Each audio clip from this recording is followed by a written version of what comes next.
Hi everyone, and welcome back to my channel. If you're new here, you've just recently subscribed, I just want to say thank you and a massive welcome to you. I really pray and hope that you'll find everything that I post on this channel useful. I pray you find them a blessing. I pray they're gonna help you in your walk with God, in your development, and in all the things that you aspire to do in life. So thanks for being a part of this family of people that they're just learning from each other, and yeah, I'm sure you're gonna have a great time. So today I want to continue what I started last week. I started on the three W's, and I was talking about who you are, why you're here, and where you're going. So I'm gonna pick up from where I left off. So last week I spoke extensively on identity and character and how those things reflect who we are. So if you haven't seen that video, I would say pause this video right now. There will be a link just flying across your screen right now to tell you where to watch it. Go watch that video first, so that you can understand some things I'm going to talk about today, because like I said, all these things are connected. So I would encourage you to go watch that one first, and then when you're done, come back and watch this one. What is the purpose of life? I don't know if you've ever asked that question. Why am I here? What is the purpose of my life? Am I just here to go to work 8 to 4 p.m. or whatever shift you're working on, and make some money, pay my bills, watch TV, go to bed, and then wake up the next morning and repeat the cycle? Keep repeating the cycle for the rest of my days. Is that what life is all about? Is that the whole purpose of my existence?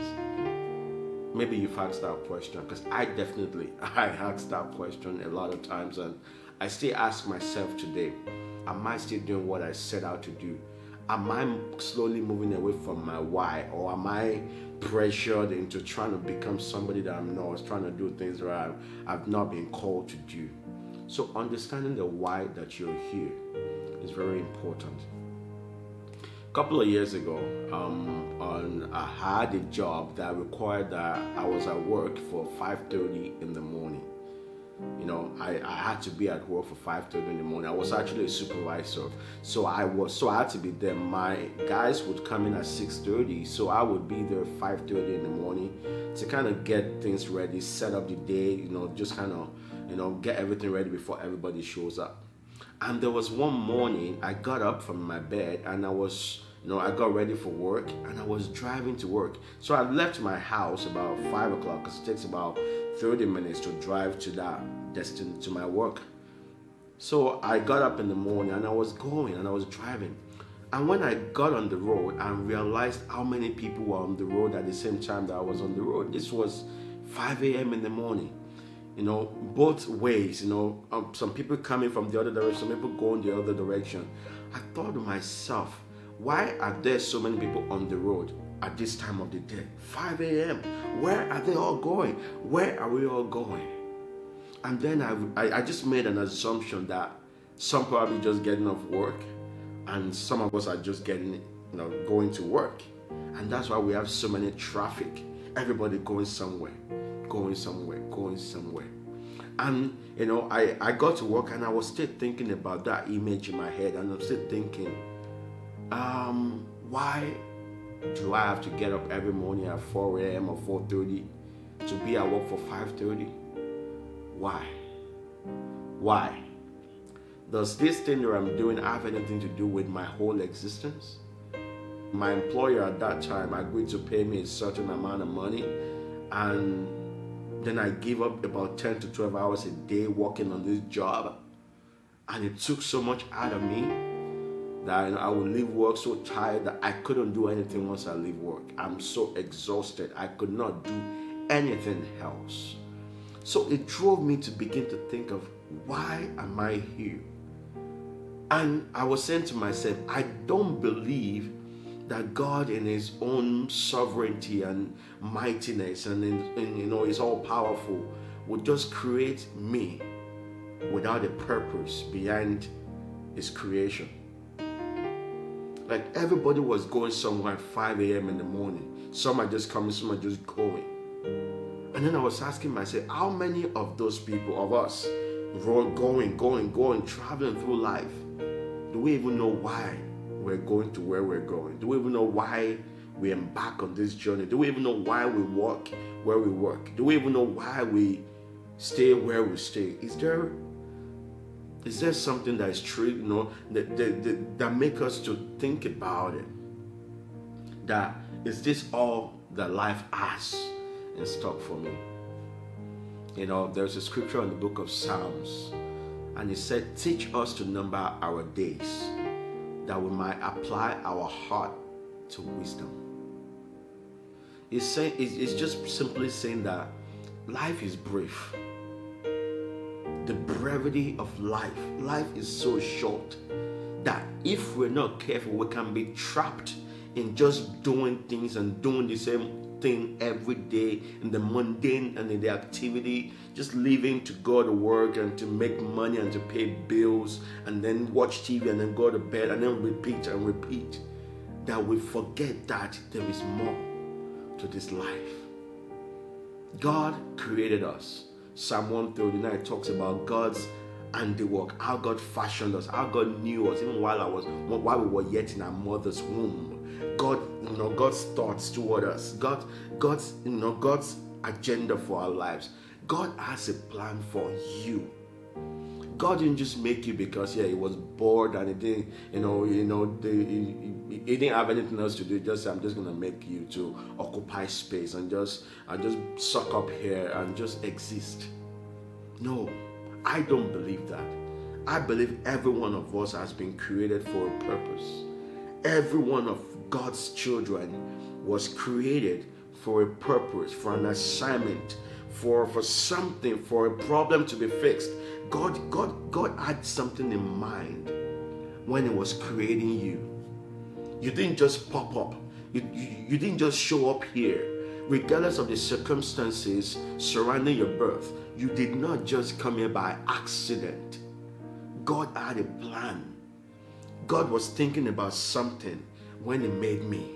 God had something on his mind. There was something that he already planned ahead of time that he wanted me to do before I even got here.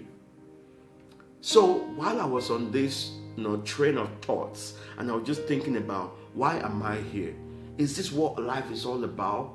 I would go to work, I would exhaust myself at a job, and for most of us, we don't even like the job we're doing. We're just there because we need to pay the bills. So pretty much I get up in the morning at 4:30 in the morning, heading off to a job that I didn't like, that takes so much out of me that after I left work, I can't do anything. I couldn't even go to church. Even if there was a Bible study, I couldn't even do anything ministry. I couldn't even play keyboard because I was so tired and exhausted. And I'm thinking to myself, is this what life is all about? Is this why God created me? Just to come here and work and pay bills and get out? Oh, the brevity of life. Oh, how short our lives are. Oh, how we can know that, it's not about the length of years that we live. It's about the impact that we make in those years that we live. It's not about, I want to live till 100. You want to live till 100 to be doing what? If you're living to 100 just so that you can fulfill purpose, because you've got something you're doing, because you are so sure of why you're here, why God put you on earth, glory be to God. But if you just want to live long for the sake of, I just want to live long. Why? Jesus is a good example.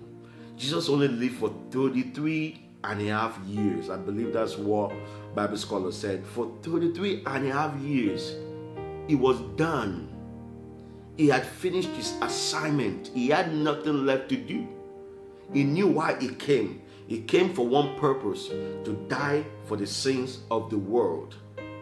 And even when people were trying to stop him from going to the cross, even one of his disciples, who was Peter, was trying to stop him. Jesus was telling his disciples about, I'm going to go to the cross.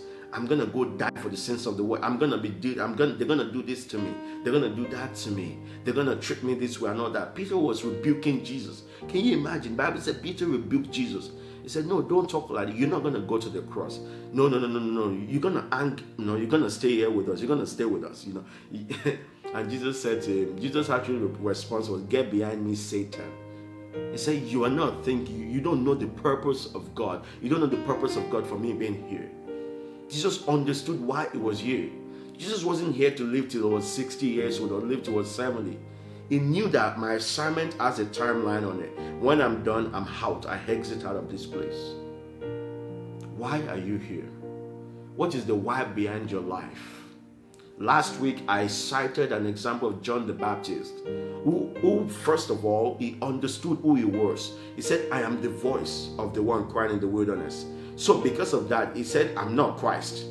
I'm just here to prepare the way for Christ. So he said, don't try to make me Christ. I'm not. I'm the voice. That's who I am. He said, I am here to prepare the way.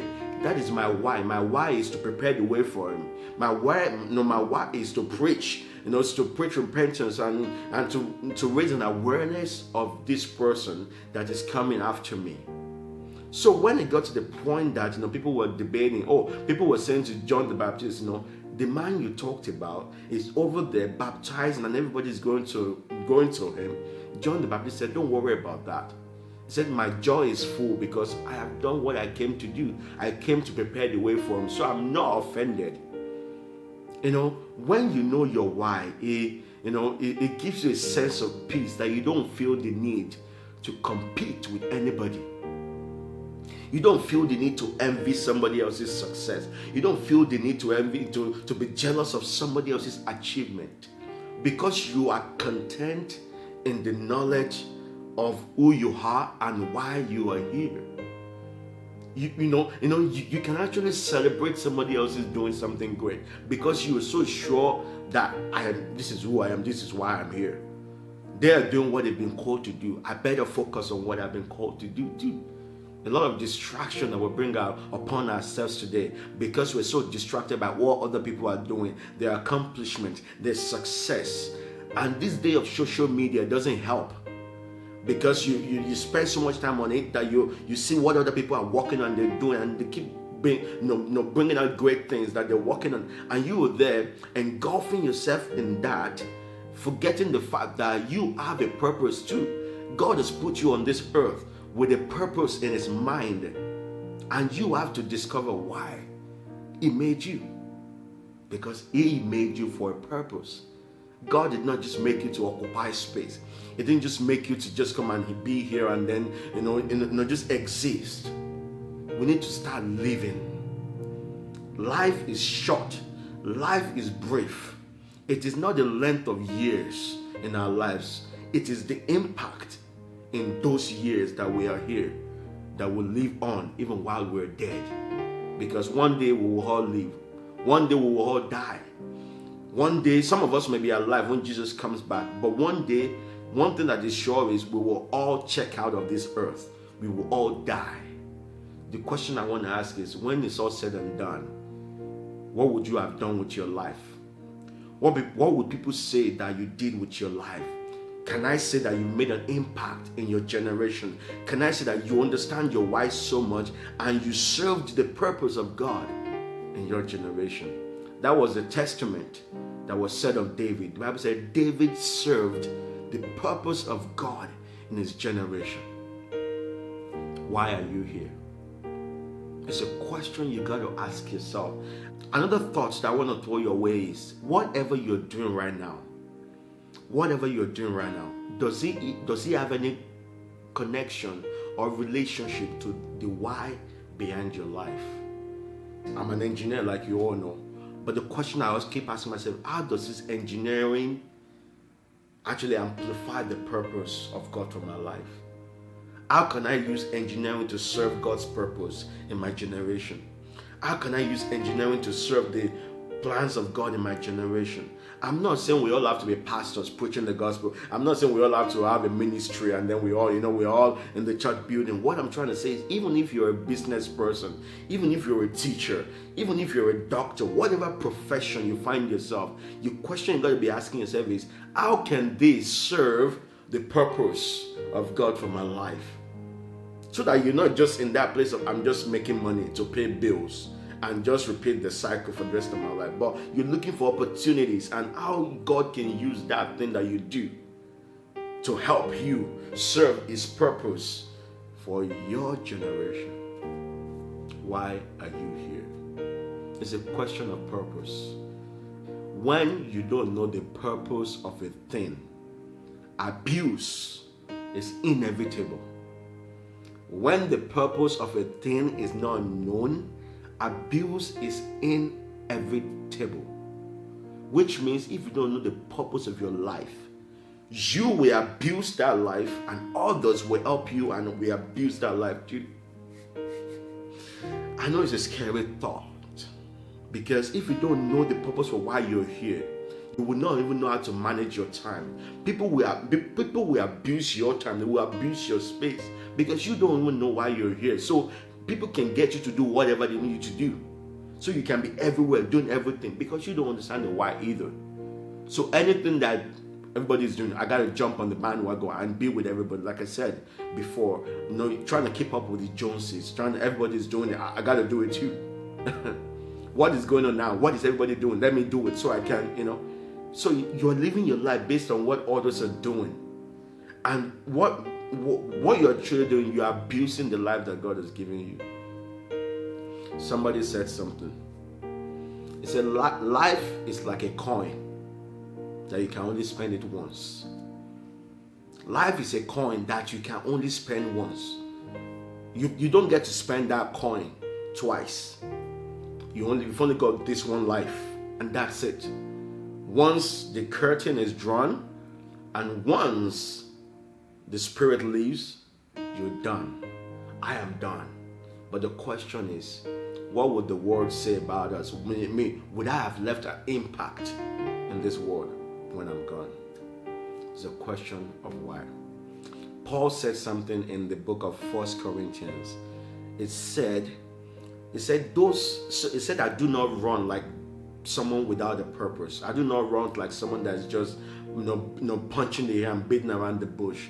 Paul said, I run with purpose in every step. So Paul was trying to say, everything I'm doing is because I have a purpose behind it. I am not just everywhere doing everything. No, I'm just focusing on the things God has called me to do. I'm just trying to be faithful, be diligent, be consistent in the things that God has called me to do. I'm not here to spend time watching somebody else do stuff. I'm here to focus on my own assignment and finish it well. And that's why Paul could say at the end of his life, he said, I have fought the good fight. I have finished the race and I've kept the faith. Paul said, I looked over my life. I've done everything I needed to do here. He said, now I'm being poured out like a drink offering. He said, I've done everything I needed to do. I've completed why I'm here. How many of us can say that at the end of our lives? That we can boldly say, I have poured out everything that God gave to me. I have lived my life to the fullest. I wasn't just here to exist. I actually gave it my best shot. I think Miles Monroe was the one that said, of blessed memory, it said the cemetery is the richest place on earth. The graveyard is the richest place on earth. And I think it was coming from the angle of, it said, because in that place you will find visions that were never walked on, books that were never written, songs that were never written, purpose that was never discovered. You will find the people going into the grave, people dying with purpose locked up in them, with everything that God has blessed them with, and they never released it to be a blessing to this earth. And that's why he called the graveyard, the cemetery, the richest place on earth. What are you holding on to? What is that thing that is inside of you, but you have yet to release it to be a blessing to your world? One thing I want you to know is you cannot discover your why without God. You cannot. For you to discover your why, you need to talk to Him. The same way I encouraged you last week to spend some time alone with yourself, with God, so that He can reveal to you who you are, your identity, so that you can be secure in who you are in God. The same way I'm asking you today to spend some time to ask Him, why did you put me here? What is the purpose behind my life? These things that I'm doing, this gift and talent that you're giving me, how can I use them to serve your purpose for my life? Because that's what it's all about. How are you using your gift? How are you using even your work, what you do right now, your job right now? How can you use that to serve the purpose of God for your life? But you have to find out first why He gave you life in the first place. What is the point of existence? God has a plan for our lives. And I challenge you today to discover that why. He said, for I know the plans that I have for you, plans of good and not of evil. He said to give you a hope and a future. One thing you can be sure of is God's plans for you are one, they're good, they're not evil. And He has them so that He can give you a hope and a future. You need to talk to Him. You need to get to understand the why that you're here. Don't live another day just doing things for the sake of doing them. Understand the why behind everything you commit yourself to. When you know the why behind what you're doing, it gives life a whole new meaning. It puts everything in perspective. It gives you the strength to keep going. It gives you the persistence. It gives you everything you need to forge ahead because you know your life is making a difference. You're spending this life, this one coin, you're spending it the way God expects you to spend it. I'm going to close with this short story. There were 3 builders, and they asked 3 of them the same question. What are you doing? The first person said, oh, I'm just laying bricks.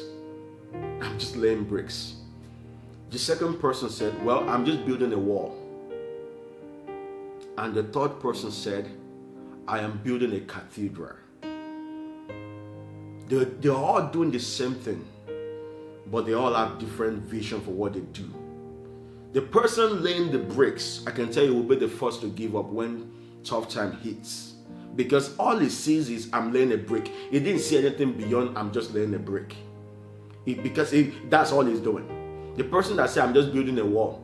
So what do you do when you're done building the wall? You get out, you are done.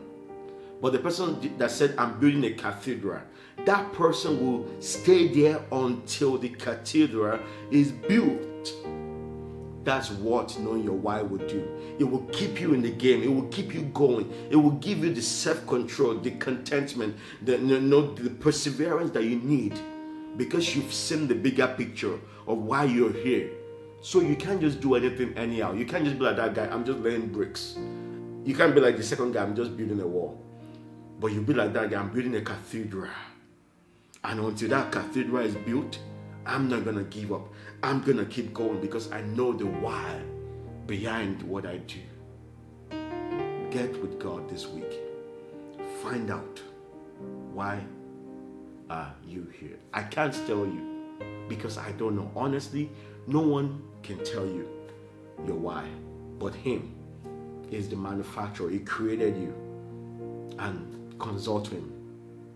He said call on Him and He will answer, and He will show you great and mighty things you do not know. Ask and He said it shall be given. Seek and you shall find. Knock and the door will be opened unto you. I pray this has been a blessing to you. If it has, share it with somebody. Thank you for watching this video. Until I see you next time, I'm praying for you. And you pray for me too. Take care of yourself and God bless.